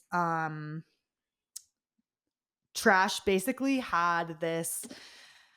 I found this out recently from Abby, who was a captain of Trash last year and is going to be a captain of Trash this year. And she said that going into tryouts, they basically set a barrier of, it's tryouts. We are looking at tryouts, and we are not looking at someone's like what they've done in the past. Like, they, and I'm sure that it snuck into their brains, right? Like, I'm going to be honest, I don't think I had a great Trash tryout. I was like, really struggling with where my spot was in the Frisbee community during that tryout process. Mm-hmm.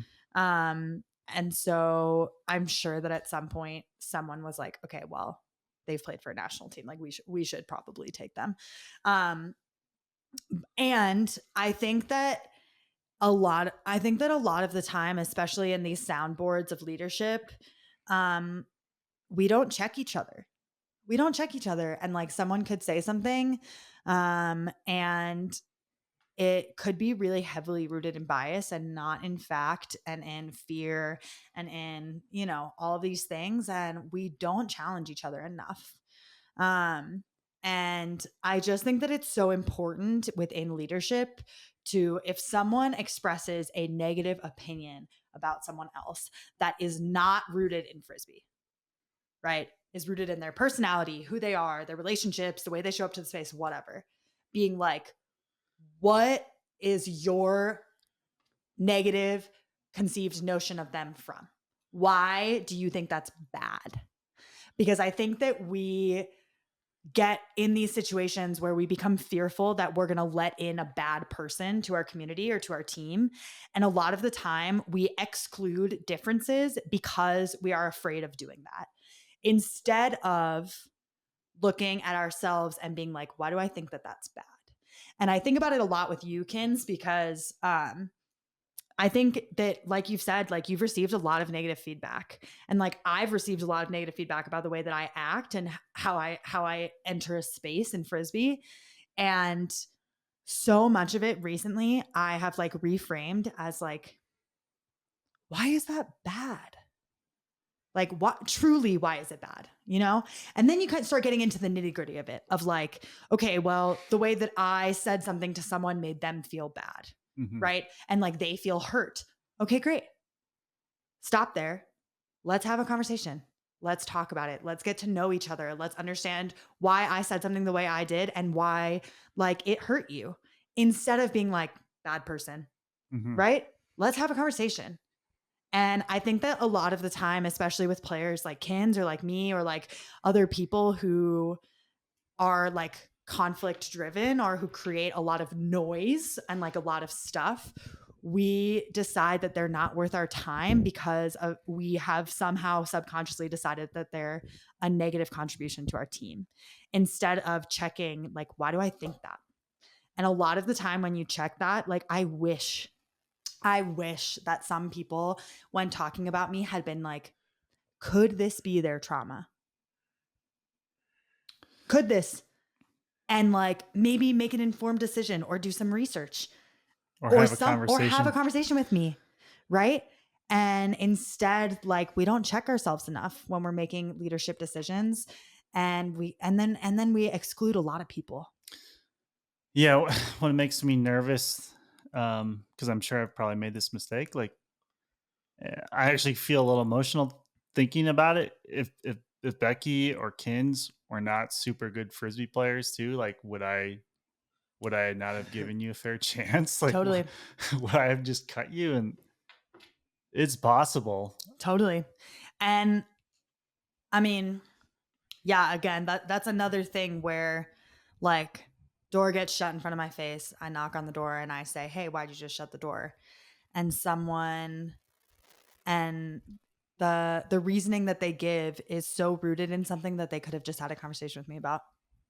Mm-hmm. And I'm just like, damn, dude, like that sucks, because we're going to be human and we're going to make mistakes and we're going to have preconceived bias. And the second that we say, no, I don't have bias, or no, I don't think that way about people, is when we you're a victim of it, or Totally. you're already brainwashed. Totally. Yeah, that's good stuff. That's really good stuff. Thanks, everyone. It's almost like I do this for a living. Yeah, honestly, this feels very cathartic, just having the conversation. Mm-hmm.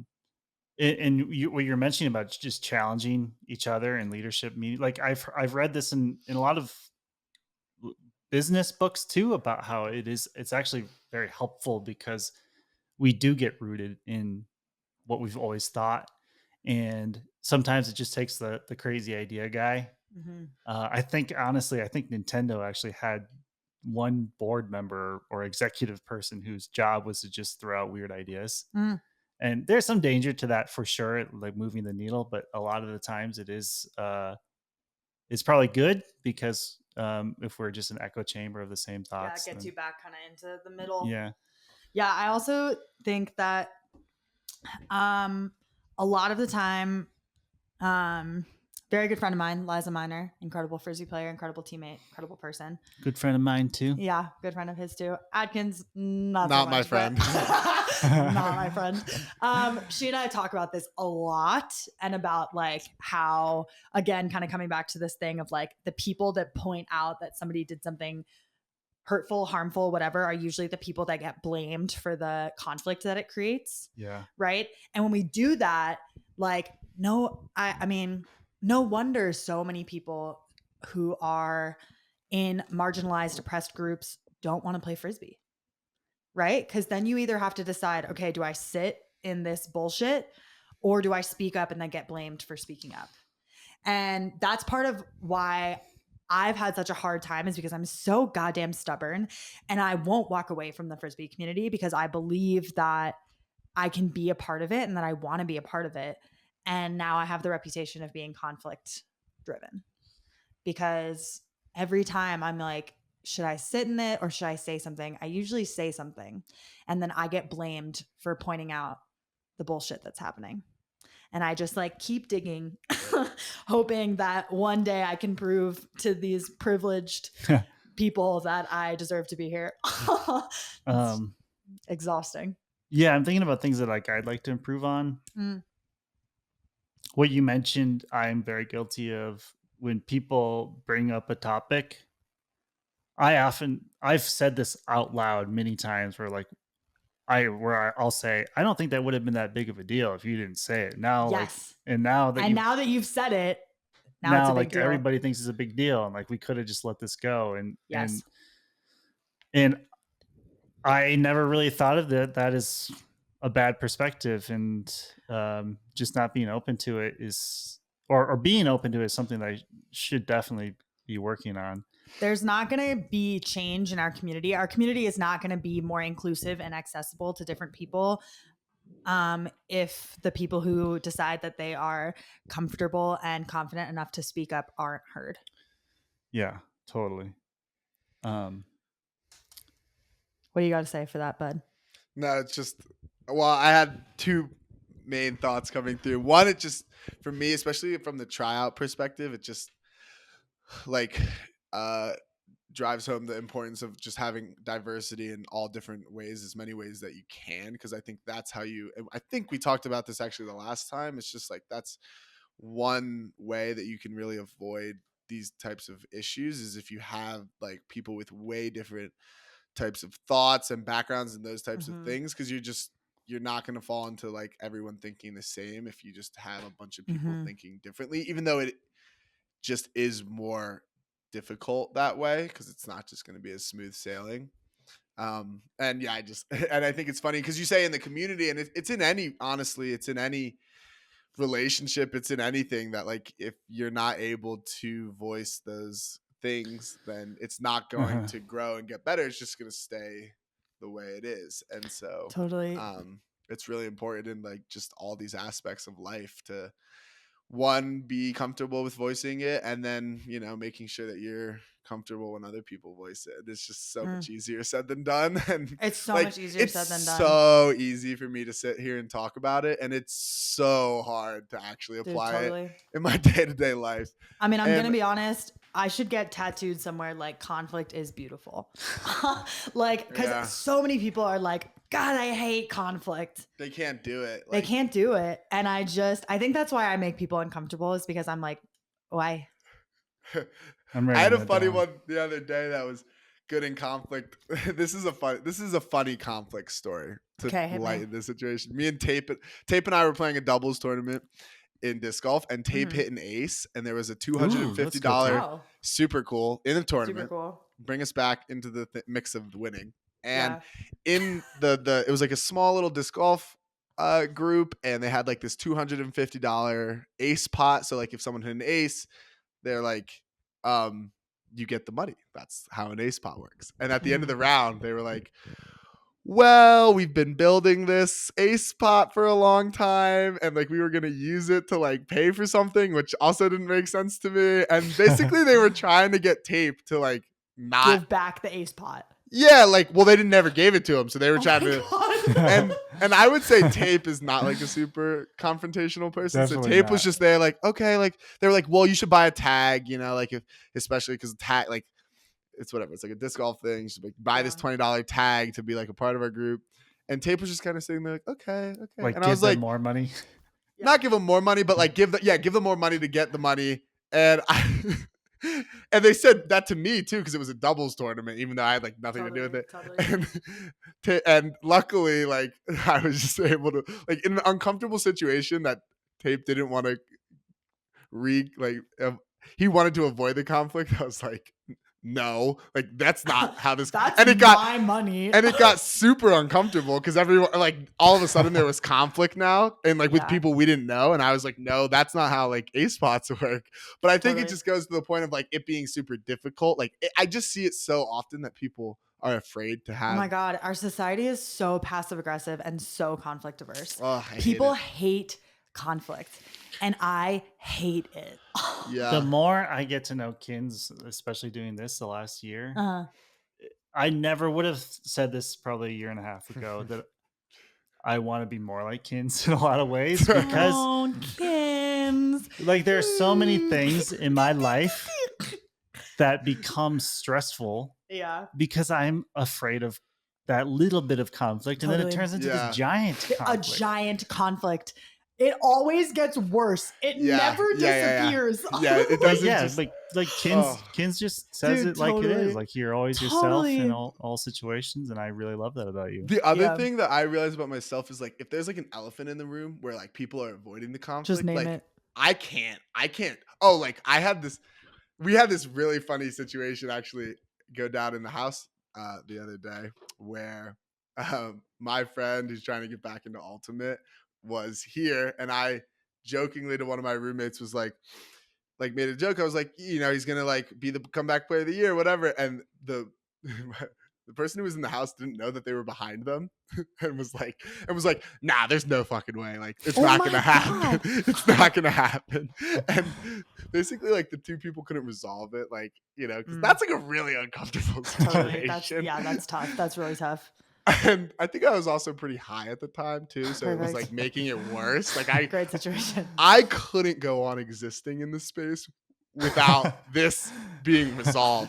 Like I was like, we're not like people were not like eating food until YouTube. We're not gonna be in the same house until like someone says something. I will just go weeks without speaking to someone. Yeah. That's what it was. You know like what? that's no what was toilet going paper on. until you figure it out. That's what was going on. And I was like, there's no way. But I do think it's important skill. But I think then the like flip side of that is like making sure then as a person that I'm really good. I need to be a person that like when someone brings something up with me that I'm like, you know, like because I struggle with that. Like I can even think of like being like with an instant with my girlfriend Bella being like, well, you know, like if we wouldn't be like in this fight if you hadn't have like said anything. I know. And it's like, oh, I know. Yikes.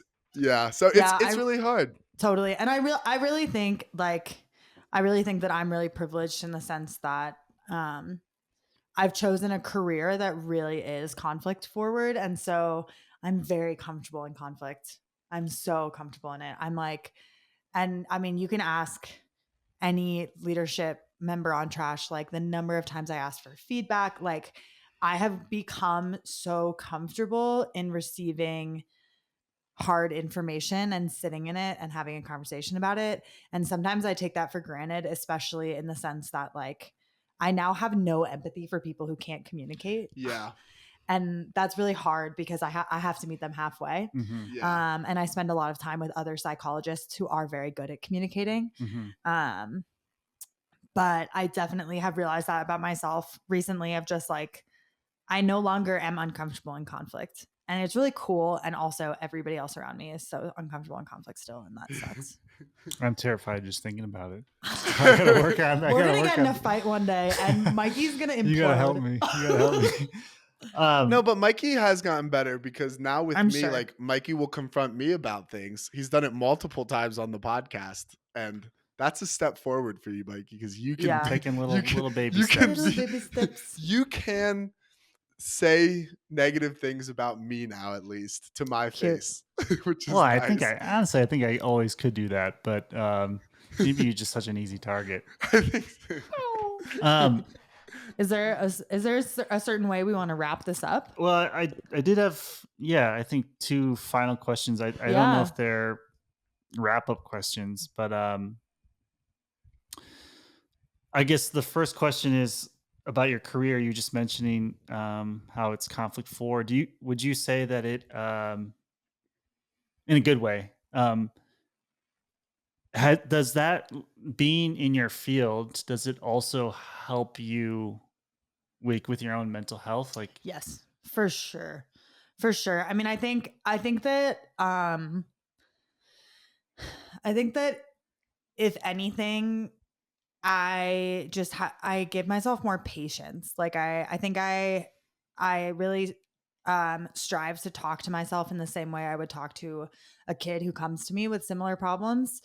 And I think that like another tenet of white supremacy culture is just like this go go go go go, like you can't rest, you can't stop, you have to keep going, you have to keep moving forward, like success means taking steps forward and like all of these things. And I think that a lot of people who struggle with their mental health, like all the way from, like having a bad day to me to worse than me, right? Like in any spectrum, they like feel a lot of guilt about slowing down and about taking breaks and resting. And I think that like I have now worked a lot on my like self-talk and self-acceptance because I say the same thing to my kids all the time. Like it's totally okay for you to be having a shit day. And like that will pass. And it might not pass tomorrow and it might not pass in 2 weeks, but it will pass. And I think that a lot of those messages that I give them, I've now started to internalize myself. And yeah, I think that that's the biggest thing that I've gained. Yeah, I like that. In times when I've felt down as well, like I have learned over the years that there are things that tend to, at least for me, tend to pass, and so I have become more comfortable with feeling those things. I think some people close to me are still figuring out that, but that's okay. Yeah. My final question is about the Frisbee community, I guess. Like, it's something that you very much want to be a part of. I guess is a kind of a stupid question, honestly. Um, and it's a community that has also burned you So many quite times, a bit. yeah. And at what point, and maybe we can phrase this as advice, maybe not for other people, but like at what point is it not worth it anymore? Oh, and God. Yeah. Obviously there are so many beautiful things about being in the community, playing Frisbee, that you obviously get a lot of joy out of it. There's things that you love about it. And Yeah. I've had the same thing, similar feelings, maybe for much different reasons, about like, I just don't want to do this anymore, or I don't like this community for whatever reason.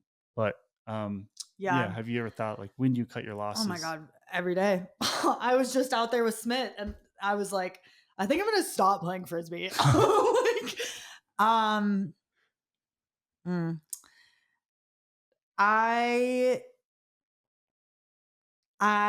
think that my line has yet to come.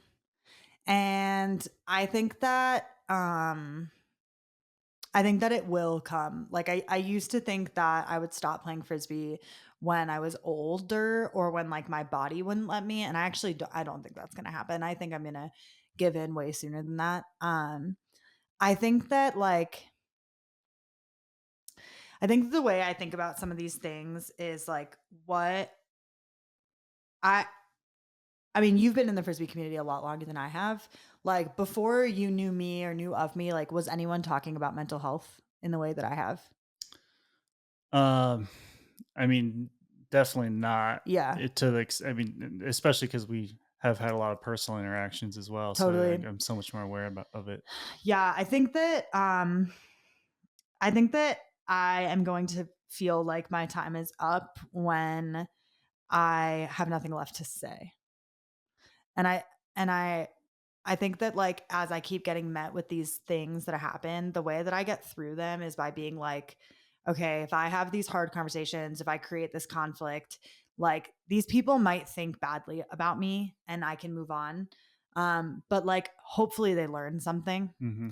And hopefully the next Ari Nelson that comes around, who has an immense amount of personal and relational and sexual trauma and has all these diagnoses and is just like a fucking hot mess, like, hopefully they will have more tools because they learned something from their interaction with me. Mm-hmm. And I think that at the time where something bad happens and I get excluded from something, or I get hurt or whatever, and I look at the situation and I'm like, I actually don't think that I have anything else to say.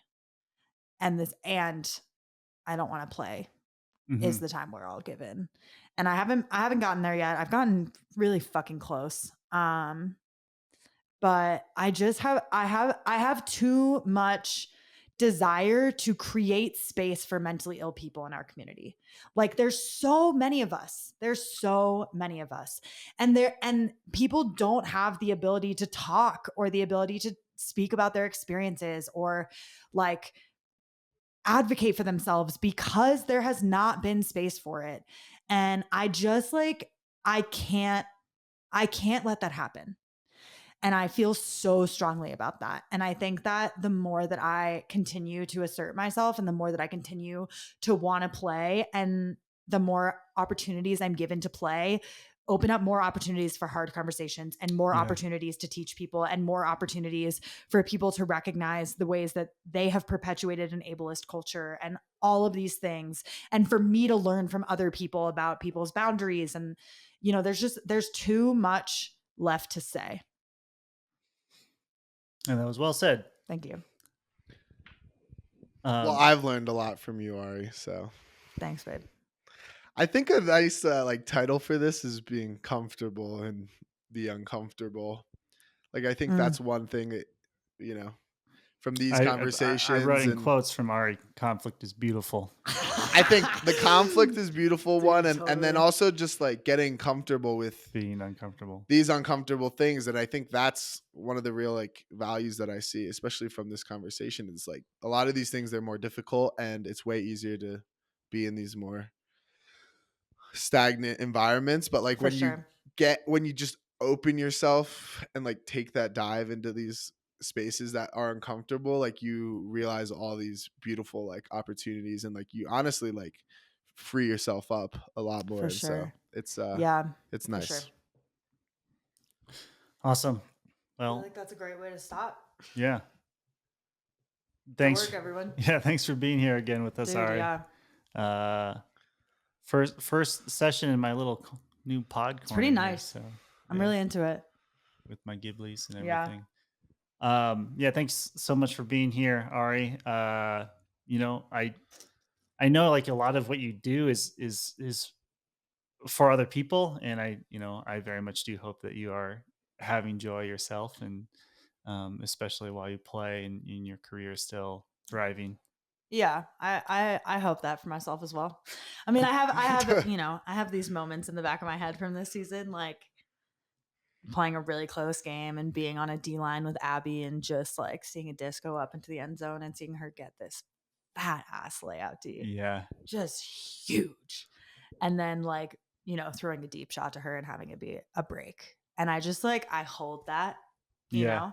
Yeah. And I'm like, that's what I'm going for, is like playing really fucking good Frisbee with your friends that you love and who stick up for you and who have your back and who see you for what you are. And like, I still have, those moments haven't been overpowered yet. Like they're still coming through. So good. I'm glad. Yeah.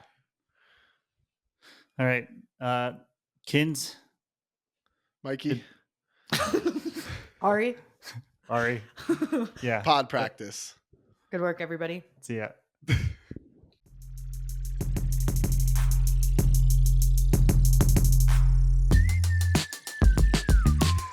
That's how we should end everyone. All say our name and then Everybody say your name. Yeah. pod practice. Pod practice.